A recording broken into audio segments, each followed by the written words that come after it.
যত লাগে ততবার হাই কেয়ার ডাইপার। আমার সোনামণির সুরক্ষা তো আমার হাতে, মা হিসাবে আমি তাই কেয়ারফুল। হাই কেয়ার ডাইপার, মোর দেন কেয়ার।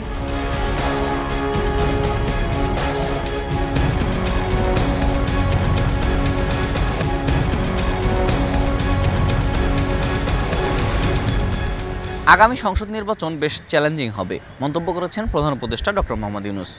গতকাল নির্বাচনী দায়িত্ব পালন সংক্রান্ত এক উচ্চ পর্যায়ের বৈঠকে তিনি বলেন, এই নির্বাচন বানচালে নানা রকম ষড়যন্ত্র রয়েছে, ঘটতে পারে হামলার মতো ঘটনাও।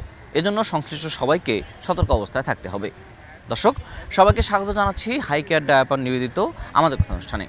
আমাদের কথার আজকের পর্বে আমরা শুনব সামনের নির্বাচন কতটা চ্যালেঞ্জিং, সেটি নিয়ে সাধারণ মানুষ কী বলছেন। তার আগে চলুন এই বিষয়টি নিয়ে করা এটি নিউজের একটি প্রতিবেদন আমরা দেখে আসি। নির্বাচনের প্রস্তুতি নিয়ে 2 ঘণ্টার বৈঠকে অন্তর্বর্তী সরকারের উপদেষ্টা, সেনা ও নৌবাহিনী প্রতিনিধি, আইনশৃঙ্খলা রক্ষাকারী বাহিনীর প্রতিনিধি, নির্বাচন কমিশন প্রতিনিধি সহ সংশ্লিষ্টরা ছিলেন। মাঠ প্রশাসনের কর্মকর্তাদের পদায়ন, আইনশৃঙ্খলা পরিস্থিতি, নির্বাচন সংশ্লিষ্ট ব্যক্তিদের প্রশিক্ষণ এবং সামাজিক যোগাযোগ মাধ্যমে ভুয়া তথ্য মোকাবেলার বিষয়ে আলোচনা হয় সভায়। চিফ অ্যাডভাইজার বলেছেন যে we have to hope for the best but prepare for the worst. প্রধান উপদেষ্টা আরও বলেছেন, নির্বাচন বানচালের জন্য ভিতর থেকে বাইরে থেকে অনেক শক্তি কাজ করবে। ছোটোখাটো না বড় শক্তি নিয়ে বানচালের চেষ্টা করবে। হঠাৎ করে আক্রমণ চলে আসতে পারে। এই নির্বাচন চ্যালেঞ্জিং হবে। যত ঝড় ঝঞ্ঝাই আসুক না কেন, আমাদের সেটা অতিক্রম করতে হবেই।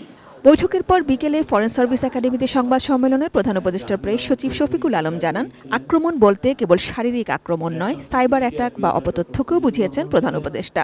পতিত স্বৈরাচার এবং তার দোসররা তারা তো অবশ্যই চাবে না যে দেশে একটা ফ্রি ফেয়ার ইলেকশন হোক।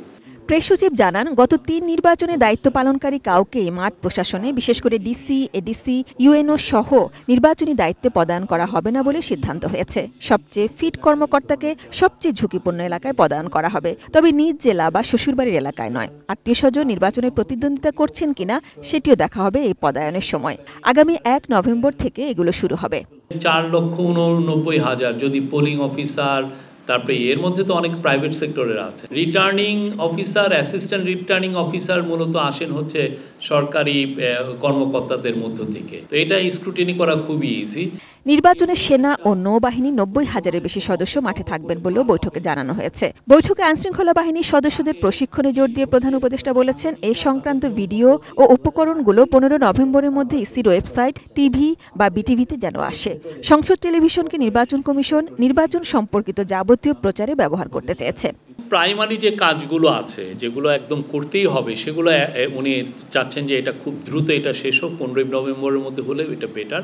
আর কিছু কিছু কাজ তো আছে, যেমন ধরেন শিডিউল ঘোষণা করার পরে তো অনেক কাজ তখন আসবে, সেগুলো করতে হবে।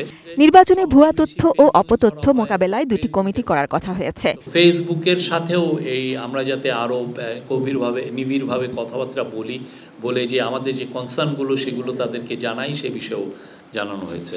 নির্বাচনে নির্দিষ্ট তারিখ নিয়ে কোনো আলোচনা হয়েছে কিনা এমন প্রশ্নের জবাবে প্রেস সচিব নির্বাচন কমিশনের বরাতে বলেছেন, ইসি ডিসেম্বরের প্রথম সপ্তাহে তারিখ জানাবে। ইলেকশনের ডেটটা ঘোষণা করবেন ইলেকশন কমিশন, এবং ওনারা এই বিষয়ে বলেছেন তো সম্ভবত ডিসেম্বরের ফার্স্ট উইকে ওনারা জানাবেন। Sajida Sweety, ATN news, Dhaka. দর্শক, আমরা এতক্ষণ এটিএন নিউজের প্রতিবেদনটি দেখলাম। চলুন দেখা যাক নির্বাচনী চ্যালেঞ্জ নিয়ে সাধারণ মানুষের কি ভাবনা। এই নির্বাচনটা এই কারণে চ্যালেঞ্জিং হবে কারণ সবগুলা ভোট কেন্দ্রে ফাইট হবে মোটামুটি। মানে মানুষ হচ্ছে গত 17 বছর 18 বছর ভোট দিতে পারে না ঠিক মতো। তো এবার ব্যাপক উপস্থিতি থাকবে। পাশাপাশি হচ্ছে মানে সব রাজনৈতিক দলগুলাই চাইবে যে যেভাবে হোক নিজের করে ক্ষমতা দখল করতে। তো সেই ক্ষেত্রে অনেক বিশৃঙ্খলা হওয়ার সম্ভাবনা আছে। তো এটার জন্য মনে হয় যে নির্বাচনটা অনেক চ্যালেঞ্জিং হবে আশা করা যায়। কন্ট্রোভার্সি ক্রিয়েট হয়েছে যে রাতের বেলা নির্বাচন হয়েছে, এখন ভোট চুরি হয়েছে। সো এইসব বিষয়গুলো ইনশিওর করাটা অনেক বেশি চ্যালেঞ্জিং, যেহেতু আমাদের পুরোপুরি নির্বাচন কমিশন বলেন কিংবা ওয়ার্ড কমিশন বলেন কিংবা ইউনিয়ন পরিষদগুলো বলেন রাজনৈতিক প্রভাবমুক্ত নয় এখনও। তো দ্যাটস ওয়াই এটা বেশি চ্যালেঞ্জিং হবে। অ্যান্ড ফেয়ারিটি ইনশিওর করাটা চ্যালেঞ্জিং হবে। অনেক পক্ষ মনে করেন যে এতকাল তারা ভোট দিতে পারেননি, আবার একটা বড় অংশ এই নির্বাচনটা বয়কট করছেন। এখন এটা উভয়ের পক্ষে চ্যালেঞ্জিং যে জুলাই গণ অভ্যুত্থানের একদল পক্ষে বিপক্ষে এটা একটা বিষয় যেমন আছে, সেই রকমই বিষয় আছে এনসিপি দলটা দাঁড়াতে পারবে কিনা, এটা খুবই গুরুত্বপূর্ণ বিষয়। এখন ডাকসুতে আপনারা দেখছেন যে এনসিপি ছাত্র সংগঠন বাক্সিস কিন্তু একটা আসনও পায়নি। এখন জাতীয় নির্বাচনটা এই কারণে খুবই গুরুত্বপূর্ণ হয়ে উঠেছে। বর্তমানে যে আমাদের দেশে যে বিশৃঙ্খলা বিরাজ করতেছে, তো এই থেকে আপনার উত্তরণের জন্য বিশেষ করে বাংলাদেশে যে অনৈতিক কাজগুলো হইতেছে এই কাজগুলো থেকে উত্তরণের জন্য নির্বাচনটা আমি মনে করি দরকার। ওই সময় যে আওয়ামী রিজিন ছিল, ওই রিজিনে আপনার হচ্ছে ভোট কারচুপি হয়েছিল, তো প্রধান উপদেষ্টা এই জন্য বলেছে যেন নির্বাচনটা যেন সুস্থ হয়। সামনের নির্বাচনগুলোতে যেন হচ্ছে নির্বাচন কমিশন অবশ্যই পক্ষপাত দুষ্ট না হয়, এবং হচ্ছে আমাদের যে পরবর্তী যে সংসদটা আসবে সেটা এমনভাবে ডিজাইন করা উচিত যেন কোনো দল একক সংখ্যাগরিষ্ঠতা পেলেও অন্য দল প্রত্যাশা করতে না পারে। এক্ষেত্রে দ্বিকক্ষ বিশিষ্ট যে সংসদের কথা বলা হচ্ছে সেটা ইফেক্টিভ হতে পারে। 17 বছর ধরে যে ইনফ্রাস্ট্রাকচারগুলোকে ভেঙে দিয়েছে ওটা তো আপনার 1-1.5 বছরে পুরোপুরি আপনার রিস্টোর করা পসিবল না। তো এই জন্য প্রথমত হচ্ছে নির্বাচন আপনার মানে সঠিক সময়ে একটা সুস্থ নির্বাচন দেওয়া আপনার চ্যালেঞ্জিং হবে। দ্বিতীয়ত হচ্ছে যারা এখন মানে অন্তর্বর্তী সরকারে আছেন তারা কি নিরপেক্ষ থাকবে কিনা সেটা কারণে নির্বাচন চ্যালেঞ্জিং হতে পারে। প্রিয় দর্শক, কুষ্টিয়া থেকে আমি শরীফুল ইসলাম আমাদের কথা অনুষ্ঠানে আপনাদের স্বাগত জানাচ্ছি। আগামী নির্বাচন চ্যালেঞ্জিং হতে পারে, যে কোনো মুহূর্তে আক্রমণ চলে আসতে পারে বলেছেন প্রধান উপদেষ্টা। চলুন শুনে আসি এ নিয়ে সাধারণ মানুষ কি বলছে। আমরা যদি নিজেদেরকে গণতান্ত্রিক রাষ্ট্র হিসেবে, সভ্য রাষ্ট্র হিসেবে প্রতিষ্ঠা করতে চাই, চ্যালেঞ্জ আসবে, কিন্তু চ্যালেঞ্জ মোকাবেলা করাই হলো সরকারের কর্তব্য। এই চ্যালেঞ্জিং এটা সরকারের বিষয়, সরকার কিভাবে এটাকে মোকাবেলা করবে দেখবে, এটা সরকারের বিষয়। কিন্তু আমরা সাধারণ জনগণ আমরা চাইব একটা ভোট হোক, ভোটের সেন্টারে যাব, ভোট দেব, এটা আমাদের কাম্য। আসলে এটা আমরা নির্ভয়ে ভোট দিতে যাব, আপনারা কিভাবে আমাদেরকে আশ্বস্ত করবেন নিরাপত্তা সেটা আপনাদের বিষয়। যেই ভোটে আসুক, যেই জিতুক, আমরা তাকে স্বাগতম জানাই। এই চ্যালেঞ্জিং মোকাবেলায় যদি কোনো হামলা বা কোনো খারাপ কোনো কিছুর অশনি সংকট থাকে, সেটা মোকাবেলা করার জন্য, সেটা সক্ষমতা অর্জনের জন্য রাষ্ট্রের জন্য থাকতেই হবে। প্রশাসনিক অ্যাক্টিভিটিসটা ঠিক রাখতে হবে, আর আমরা সাধারণ মানুষ শুধুমাত্র ভোট দিতে যাব, আর ভোট দিয়ে আমাদের প্রার্থী যাচাই বাছাই করে আমরা ভোট দিব। আমরা সাধারণ মানুষ এটাই প্রত্যাশা করি, এবং আমাদের নিরাপত্তা তারা দেবে। ডিসেম্বরের প্রথম সপ্তাহে তফসিল ঘোষণা করা হবে, ফেব্রুয়ারিতে জাতীয় নির্বাচন। এদিকে প্রধান উপদেষ্টা ডক্টর মোহাম্মদ ইউনূস বলেছেন আগামী নির্বাচন চ্যালেঞ্জিং হবে এবং হঠাৎ আক্রমণ চলে আসতে পারে। এ বিষয়ে নোয়াখালীর নাগরিক ভাবনা কি জেনে আসি। ইউনূস সাহেবের যে মন্তব্যটা করেছেন একটি রাষ্ট্রীয় প্রধান হিসেবে, তারপরে ওনার দায়িত্ব হচ্ছে যে একটি সুস্থ, সুন্দর, নিরপেক্ষ নির্বাচনী ব্যবস্থা তৈরি করে জনগণের যে আকাঙ্ক্ষার যে প্রতিফলন সেটা ঘটানো ওনার রাষ্ট্রীয় ক্ষমতা, ওনার দায়িত্ব। ক্ষমতাকে বিলম্বিত করার একটা প্রক্রিয়াই আমার কাছে মনে হয়েছে।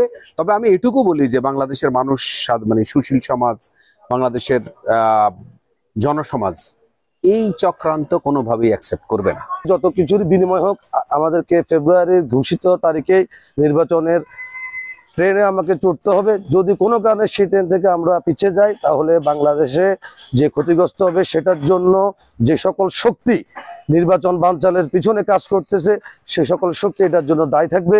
আমরা সবাই যদি ঐক্যবদ্ধ যদি নির্বাচনের জন্য মাঠে প্রচেষ্টা কাজ না করি, নির্বাচনকে সুষ্ঠুভাবে করার জন্য আমাদের প্রত্যেকের ঘরের বাইরের রাজনীতিকবিদ যারা আছে এবং দেশে যারা সমর্থক কর্মী সমাজ প্রত্যেকের একসাথে কাজ করলে এই নির্বাচন যেন বানচাল না হয়, নির্বাচন যাতে সম্মত হয়, যাতে এই জন্য আমরা সবাই চেষ্টা করতে হবে।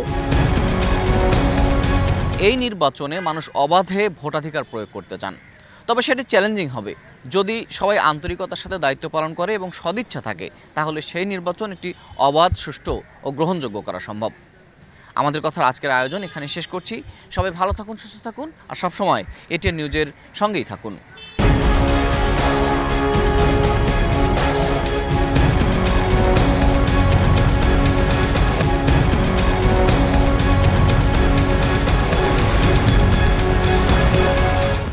আমাদের কথা সৌজন্যে high care baby pant diaper. যত লাগে ততবার হাই কেয়ার ডায়পার। আমার সোনামণির সুরক্ষা তো আমার হাতে, মা হিসাবে আমি তাই কেয়ারফুল। হাই কেয়ার ডায়পার, মোর দেন কেয়ার।